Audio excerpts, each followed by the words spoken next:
কথায় আছে ঠাকুর ঠিক নিজের পুজোটা নিজে নিয়েই নেন। তো সাডেনলি মানে আমাদের জাস্ট কোনো প্ল্যানিংই ছিল না, বল। আমরা কি মনে হলো যে আজকে সোমবার, চল শাড়ি পরে যাই ভূতনাথে।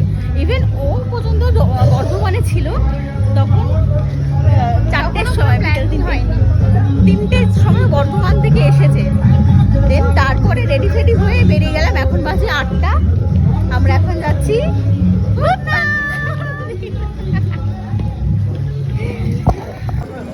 এই ভিডিওটা শ্রাবণ মাসের লাস্ট সোমবারের করা ভিডিও।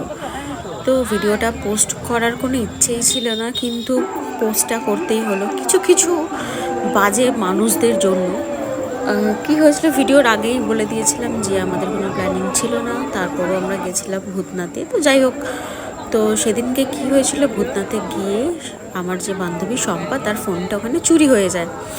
কিছু কিছু মানুষ যারা আছে নেশা করে, মদ গাঁজা ইত্যাদি বিভিন্ন আরও ধরনের নেশা করে ওখানে আসে। শুধু আমাদের না, ওখানে বিভিন্ন অনেকজনের ফোন সেদিনকে চুরি হয়েছিল। কিন্তু যাই হোক, কিছু করে আমরা সেই ফোনটিকে উদ্ধার করতে পারিনি। তো একটা চোরকেও লাস্টে আমরা ধরেছিলাম, তাকে পুলিশের হাতে আমরা ধরে দিই, তার কাছ থেকেও কোনো ফোন পাইনি। তো যাই হোক, মানুষরা এটা কেন করে? একটা পুজোর স্থানে এসে এরমভাবে ফোন চুরি করা, এটা কি ঠিক? তোমরাই বলো, এটা কি ঠিক? আমার জাস্ট এখানে আর কিছু বলার নেই। একটা পুজোর এখানে এসে যদি ফোন চুরি হয়ে যায়, তাহলে সবারই মনটা খারাপ হয়ে যায়। আর ফোন তো সবারই খুব কাছে। তো যাই হোক, ভিডিওটা পোস্ট করার কোনো ইচ্ছে ছিল না, তারপরও পোস্টটা করলাম যে মানুষ তোমরা সতর্ক হয়ে যাও। ভূতনাথে এসে আমাদের সাথে স্ক্যাম হয়েছে।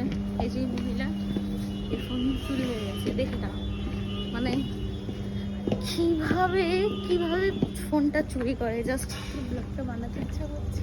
হ্যাঁ, যদি কেউ পেয়ে থাকে তখন আমাদের চলে এসেছি থানায় এসে এখন আমরা জিডি করছি।